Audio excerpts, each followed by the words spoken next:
Untamed is going to be untamed. It's going to be a little crazy. I want to talk to my people. I want to talk to my brothers and sisters. We can have grace and humility in how we interact with other people. Oh, hot dog, look at you. And nobody talked about what's really happening. And let's have conversations about what truth is.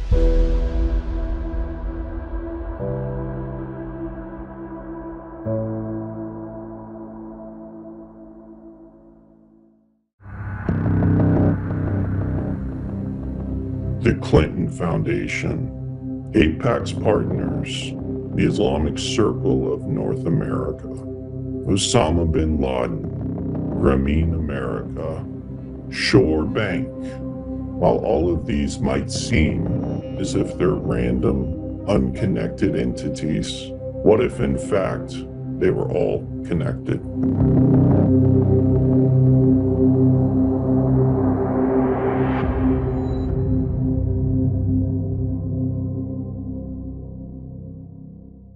Hi, everyone. Welcome back to part 4 of our series when we're breaking down the web that is infiltrated America, that is changing the way of America life, and the things that we're fighting against every day here.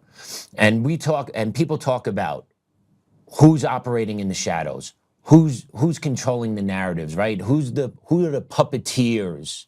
We're bringing them to you today. We're bringing the names, we're bringing the organizations. You need to be aware of the players behind the scenes that are controlling the narrative and controlling the movements and controlling our politicians all at a blink of an eye. And when we're looking around asking, who's doing all this? Who's doing all this? And no one has an answer. Like we hear Soros, we hear Clinton, but those are the names everyone knows. We need to talk about the real names and the real players that are involved in the degradation of America. Right? We're talking about the Grameen Americas. We're talking about Apax Partners. We're talking about Ray Dalio. We're talking about Cathay Zoe. We're talking about Laura Tyson. We're talking about Sir Ronald Cohen of Apax, right? We're talking about these people today and how they are connected to what's going on in our society. And with that, we have B with us today, our great undercover military guy that comes to us, that shares and breaks down this mind web that he has created to share his knowledge all through verified reporting. We are bringing it to you today. B, welcome to the show. Hey, Patrick, thanks for having me back, bud. Glad to be back. Had a little bit of a hiatus there. Absolutely, and we're going to be up and rolling on this where we plan on pumping out at least 1 episode a week going forward because this map needs to be brought to the public's attention. So just so everyone knows, we're going to be cranking these out for the foreseeable future. And for your knowledge too, B, we're cranking these out, man. We're going to get this done. Hopefully we crank them out faster than the thing expands because it seems to be growing at an exponential rate. Just keeping tabs on everything. So, but looking forward to it, man. Absolutely. So yeah, let's take a look at this map today. Let's break it down. Damon, let's pop the map up on the screen for everyone to see. As you can tell, if you've been following us, this map has definitely evolved from the last time we shared, right? And that has all to do with B doing the work behind the scenes, finding the reports, tying the people together. And then also what's most importantly is just bringing the receipts, proving that this stuff is occurring. And today what we're going to be looking at is specifically here, we're going to be focusing in on Grameen America and then the branch off from them. So B, you want to talk about Grameen to the people?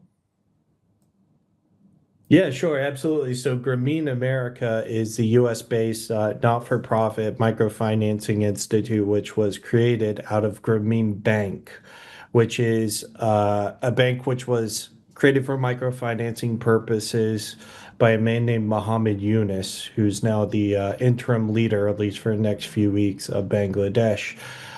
He created Grameen Bank using funds from the Ford Foundation. He was granted seed money from the Ford Foundation, and he recruited a lot of people who ended up evolving into the democratic, philanthropic, and progressive apparatus. But his U.S. institution, which he stood up, is called Grameen America. And if you look at the board of directors for Grameen America, you'll see some familiar names on there that we've talked about previously in other episodes. For one, being Zoran Mamdani.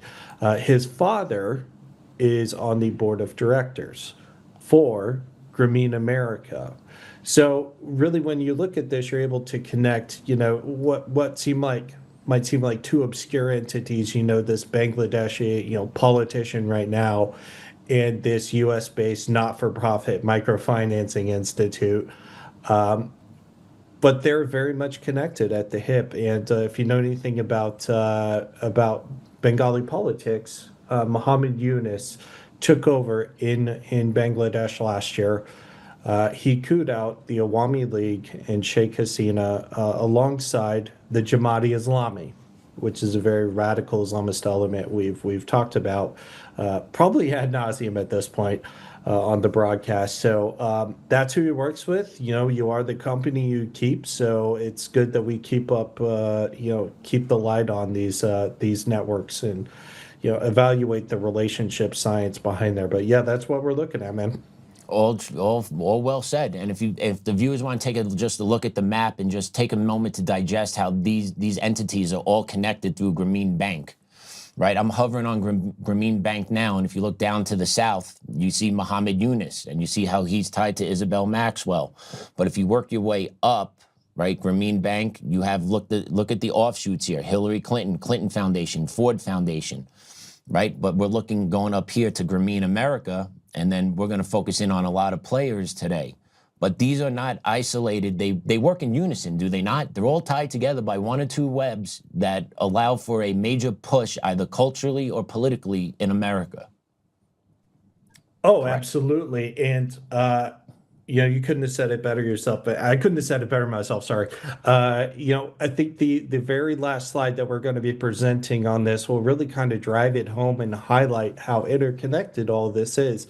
You see Shore Bank on there, which was Obama's entity. Well, the woman who co-founded Shore Bank worked for Muhammad Yunus and Grameen in Bangladesh right before she just so happened to have returned to Chicago and received grant seed money. She received her grant funding, her initial funding, also from the Ford Foundation. So when you're able to look at things through that lens, it all kind of makes a lot more sense. Now I understand this web on here. It's kind of a morass. It looks just like a jumbled, messy. But if you're able to index everything and just go through it, it really makes a lot of sense. So yeah, everything is 1 to 2 degrees of separation, and that's what we're here to highlight, my friend. Yes, sir. And here are the puppeteers, everyone. Here are the ones that are behind the scenes that you may not know of, that you think may exist, may not know. Here they are. Here they are. Some are American, some are non-American, but they are the outside entities that are controlling basically everything that's happening within our country, while the American people just basically wither away and suffer under this. So the purpose of this is to expose it all, to get people to be aware, and to get some changes and hopefully some arrests made from this, because this stuff is going against the U.S. Constitution, a lot of this funding. Is it not? The funding, the treatment of American citizens. This stuff's illegal, is it not?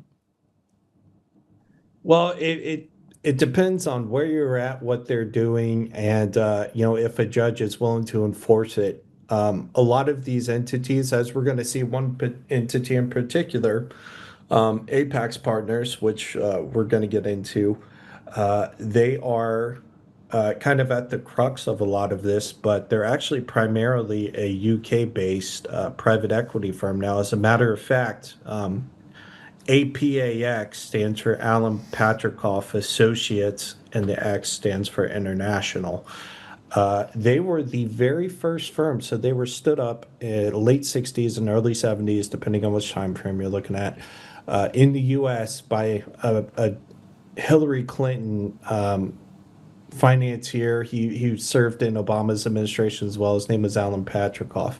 They stood up Apax Partners in the UK, and that was the very first private equity / venture capital firm to be stood up in the UK and France as well. So just to kind of give you an idea, these guys are really kind of like the OGs when it comes to this stuff. And as we'll see eventually later on during this broadcast, just how much of our elections apparatus they control. It's pretty much the whole thing, and you're going to hear another familiar name pop up with him as well. But how does Apax? We talk about these distinct relationships. How does Apax relate to Grameen America? What do they have in common? And if we could please go to the Apax charity doc, and we'll be able to read from there on page 8 of this document, and they'll kind of establish a relationship. So, if you guys want to go ahead and put that Apax charity document on the screen, and I'll be able to read. Perfect, thank you. Okay, so here, this was actual documentation pulled from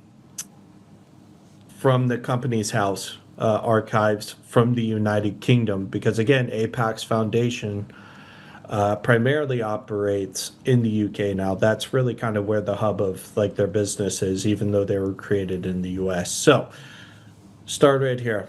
The Apax Foundation, you see it right there up top, the trustees report. Achievements and performance continued. Grameen America, founded in 2007. Grameen America provides affordable capital, credit building, free savings accounts, and financial education to enable program participants to boost their income, build assets, enter the mainstream financial system, and create jobs in their communities. Grameen America serves low-income, primarily minority, women entrepreneurs who are underbanked and have been excluded from the mainstream financial system with limited opportunities for upward economic mobility. Grameen America provides microloans ranging from $2,000 to $15,000, predominantly to women with household income, family of 4 or less than $26,000 per year. The group's model, in which borrowers are required to form groups of 5 from the same community or area to be eligible for a loan, has helped the charity to maintain an astonishing 99% repayment record.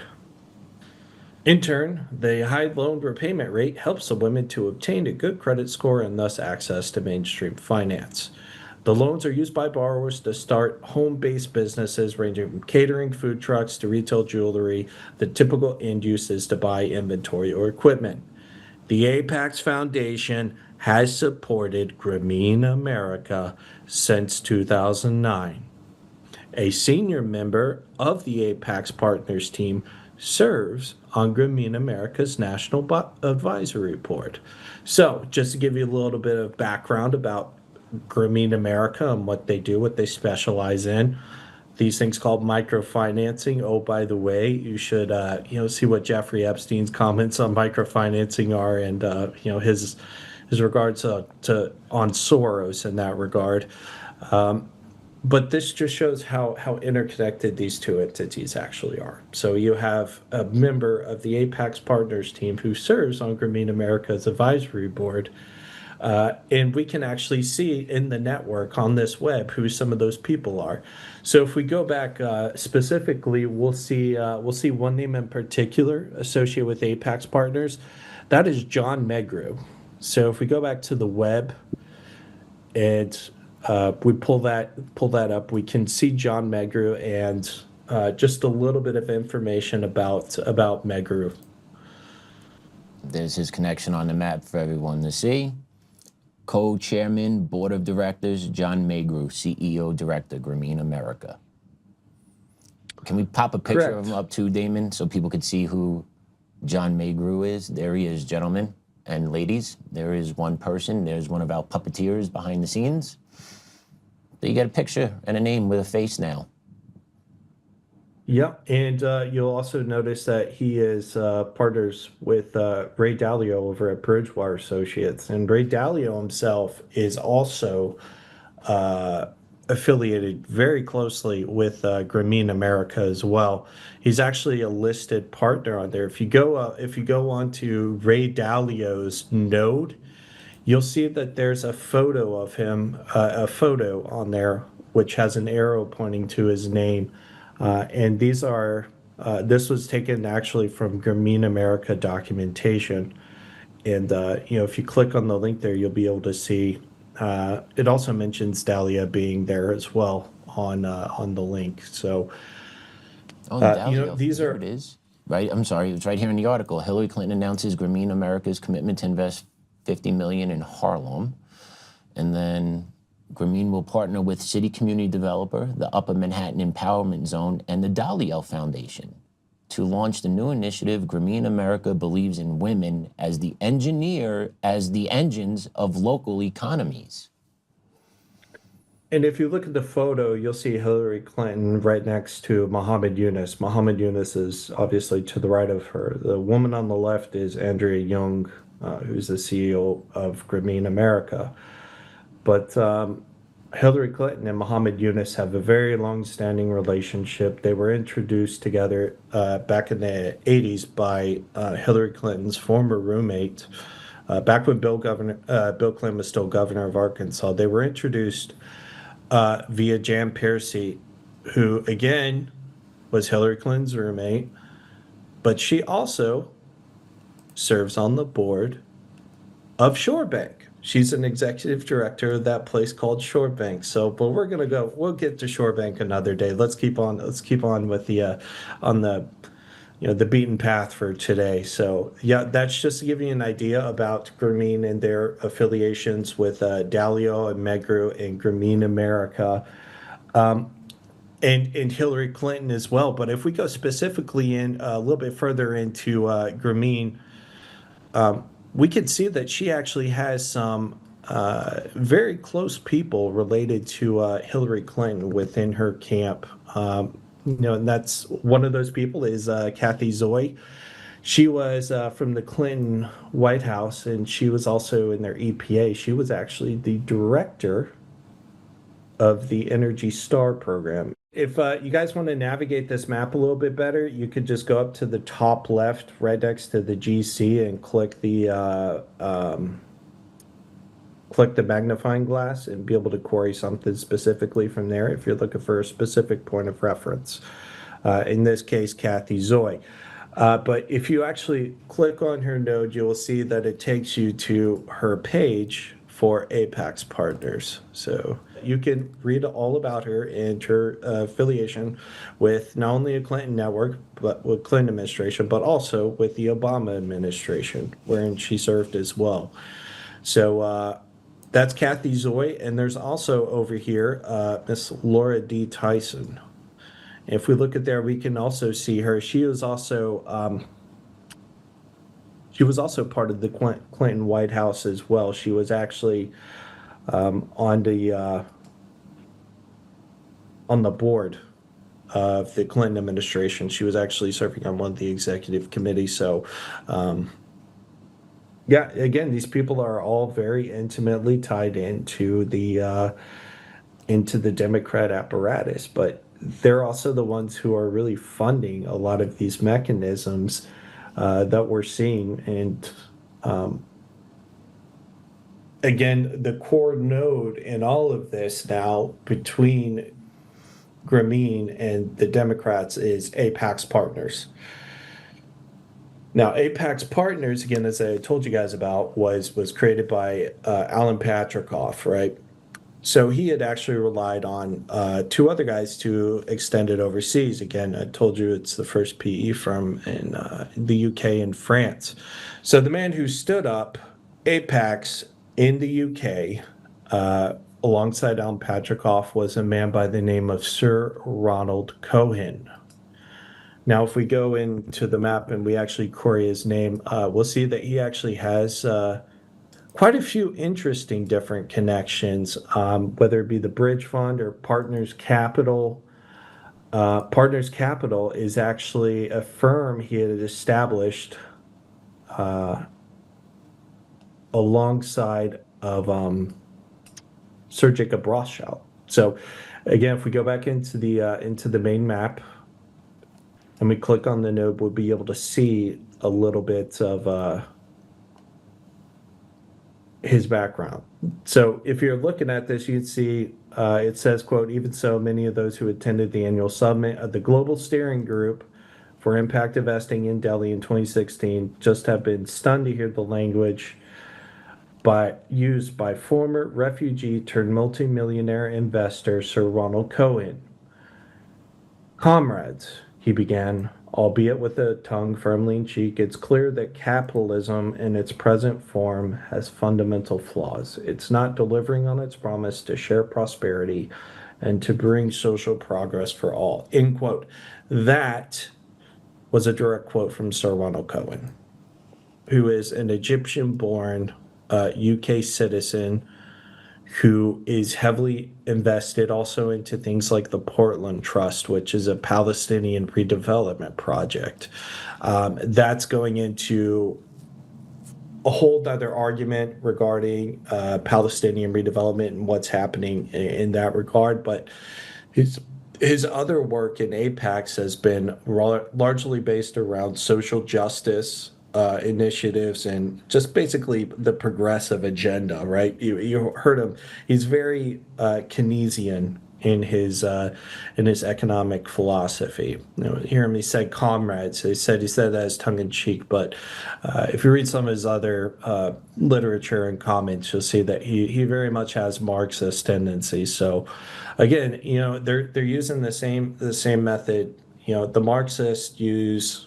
They infiltrate the state so that way they can proliferate their Marxist ideology within, the political realm.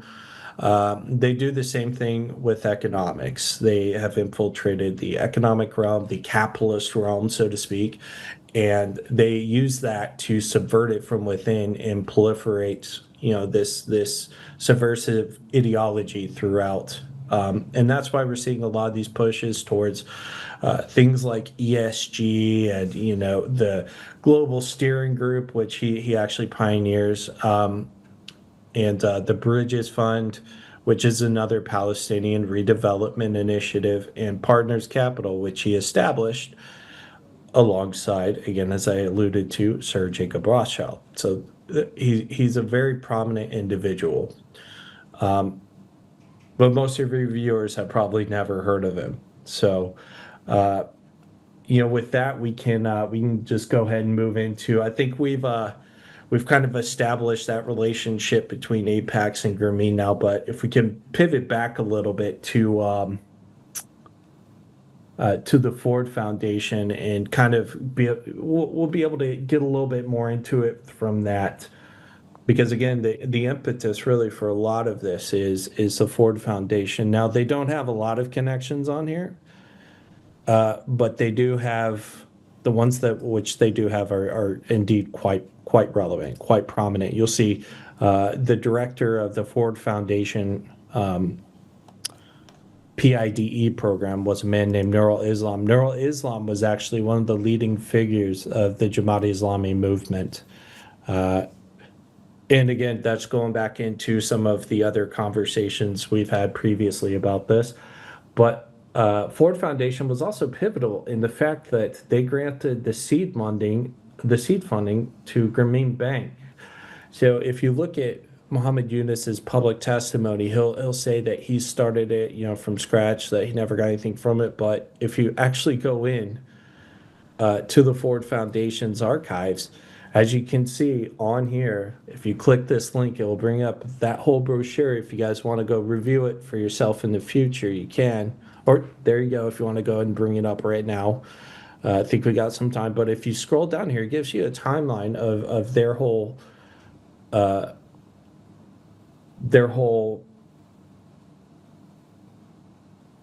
events. I don't know. I really don't know their body of work, so to speak. But you'll notice there's one that's actually not on here as well. So they funded, as was seen here, if you go down to page 5, you'll see 1973, a new kind of bank, right? Yep. That was the first kind, right? The foundation finances the creation of what is now Shore Bank Corporation, one of the first community development banks in the United States, serving businesses, individuals, nonprofits, and faith-based organizations located in low-income communities. It has become a model for community development finance institutions, right? Now, what do we see a little bit below that with innovation? What's right under there? Early micro finance. That's right. 1976, early microfinance. The foundation's Bangladesh office makes a grant to the University of Chittagong's economics department and Muhammad Yunus to help launch a project that landless people, primarily women, can use credit and repay loans. This microfinance demonstration evolves into Grameen Bank, which by 2005 has outstanding loans of more than 300 million and cumulative disbursements of more than 400 million. Eunice and Grameen Bank were awarded the 2006 Nobel Peace Prize. So again, you had that really interesting note. And another fun fact about this as well, while we're discussing microfinance, there was a third really interesting connection between the Ford Foundation and these microfinancing schemes. If you go back before, Ann Dunham, Obama's mother, when she was in Indonesia and Pakistan, actually, for a little bit as well, she specialized, she worked with the World Bank, actually, specialized in creating microfinancing schemes. Now, do you want to guess who gave her grant seed funding money for that as well? No. It was the Ford Foundation. Jeez. Was the Ford they Foundation always left? Am I just blindsided by this? Have they always been this way and I'm just becoming aware of it now? Or were they hijacked at some point in the 70s and 80s and changed course? Oh, they were very much hijacked. As a matter of fact, the Ford Foundation kind of has the Ford company, let's just say, by the balls. But yeah, Henry Ford, the Ford family itself was basically run out of any type of control. The Ford Foundation around the mid 70s. Some would say 76, but there's a little bit of conflict around that. There's a little discussion to be had there.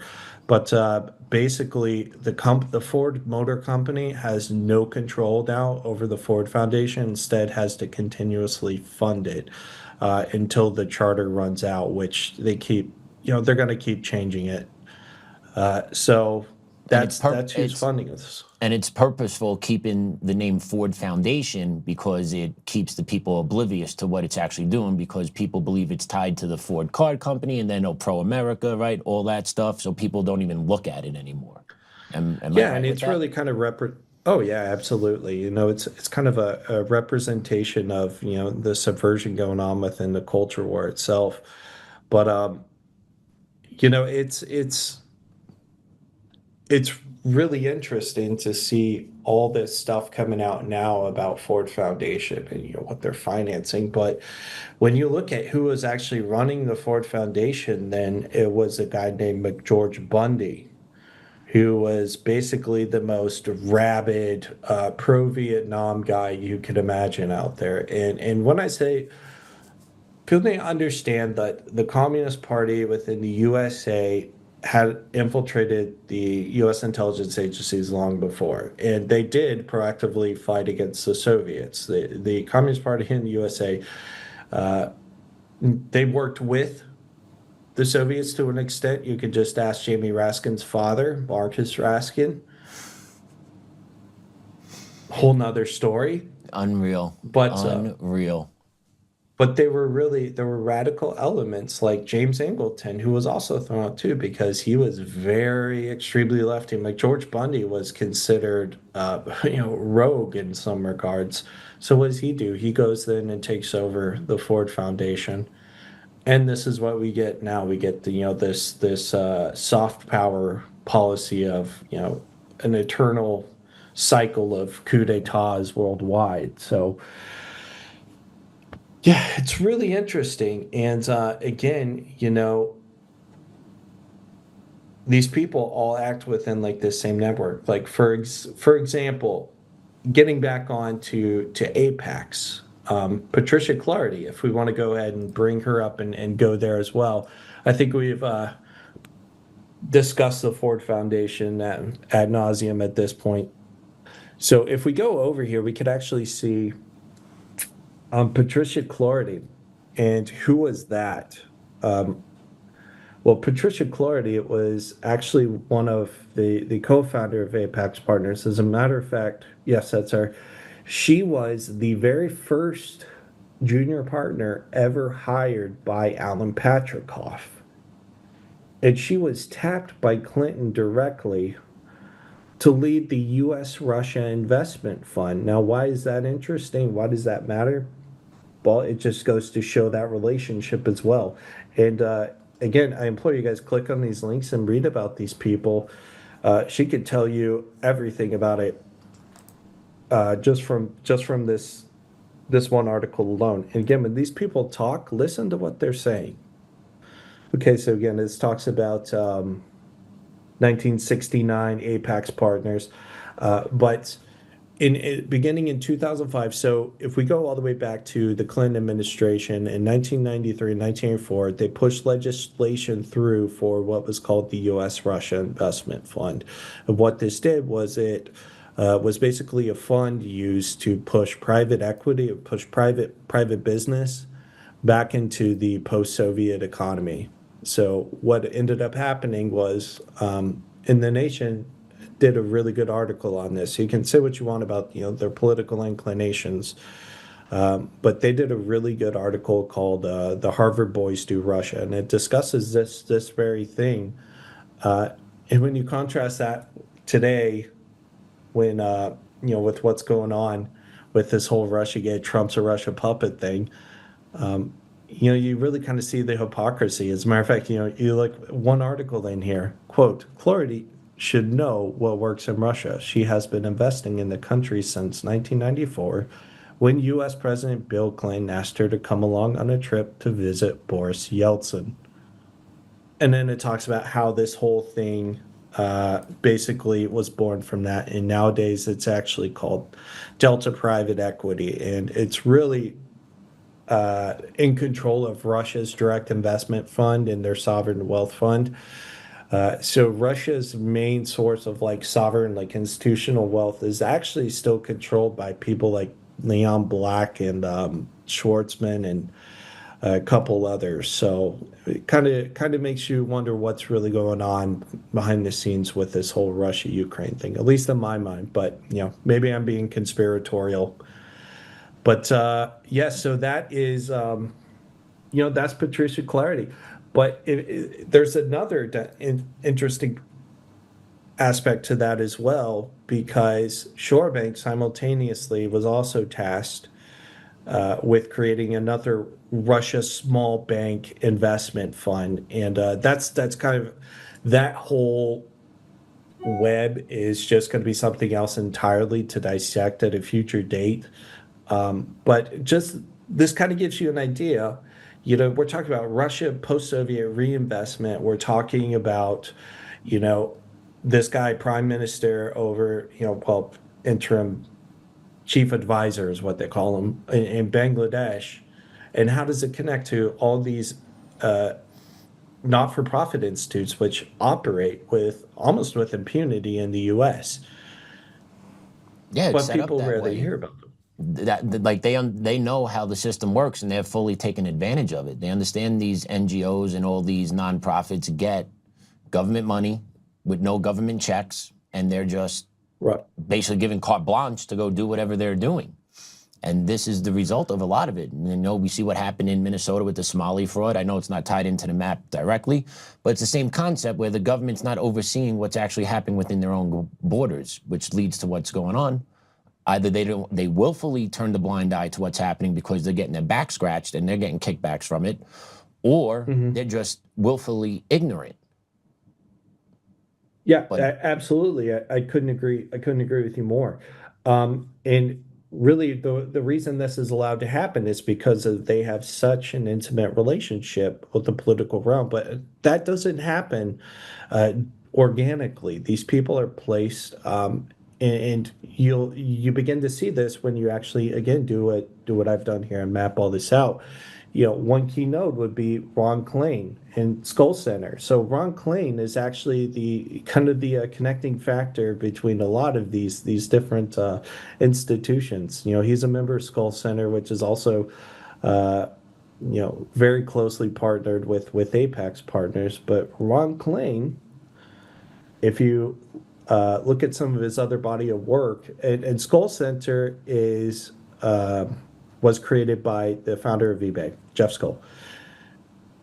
He's the dude who created that. And again, it just follows that usual social justice, global impact, environmental philosophy, philanthropic philosophy. But, Ron Klain is one of the senior advisors and the board members of the Skoll Center. But Ron Klain, he has a very close working relationship with Obama to the point where, he was vice president Gore's chief of staff at one point during the Clinton administration.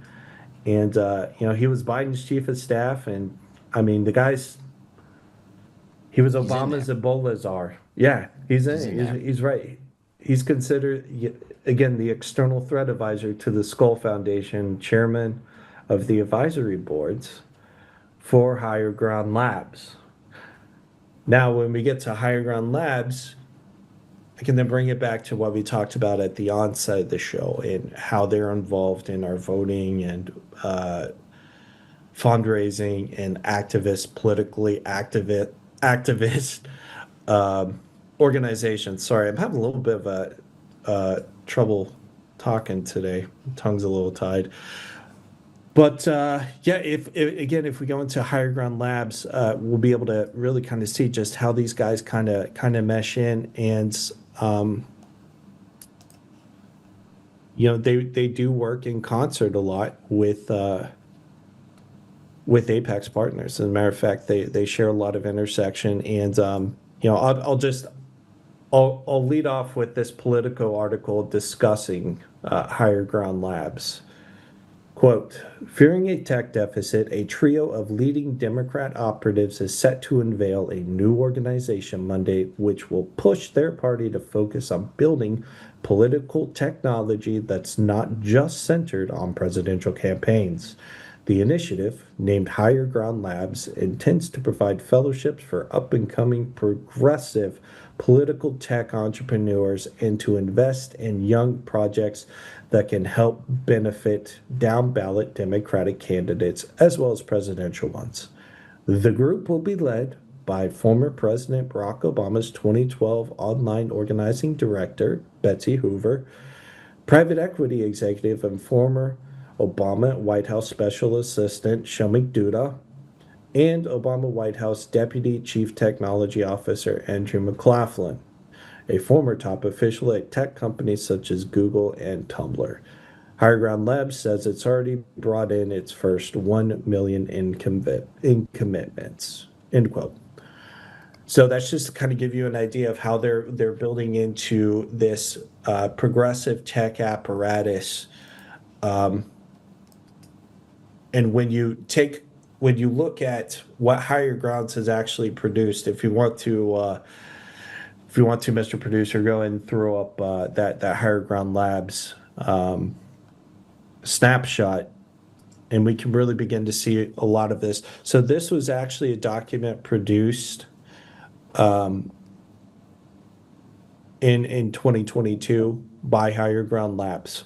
And if you look at this, it's an outlay of their whole network, their whole system. And if you really zoom in, you'll see a lot of familiar faces on there. You'll see NGP Van. What is NGP Van? Well, it's something we've talked about before on this show. NGP Van is owned by ThoughtWorks, which is Roy Neville Singham. As a matter of fact, Singham actually went private twice with Apax Partners, because NGP Van is owned by Apax Partners. That name's familiar. Yeah, it is. NGP Van was bought out originally by ThoughtWorks. It was owned by ThoughtWorks. As a matter of fact, it was originally called NGP and Van, and ThoughtWorks was actually working with Seth Rich in the DNC to create a national voter ID database. You'll see other entities in here under volunteer and activist mobilization. One of those is Mobilize.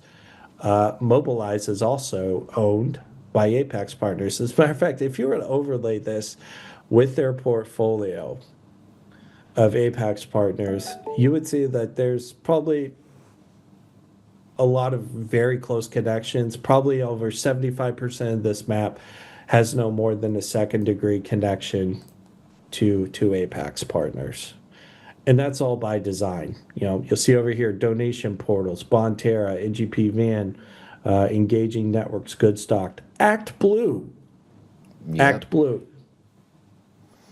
So again, we're really kind of getting into the weeds with this, and Apax Partners basically has the keys to the kingdom for all of this information. They're effectively a British private equity firm at this point. Like that's their model. So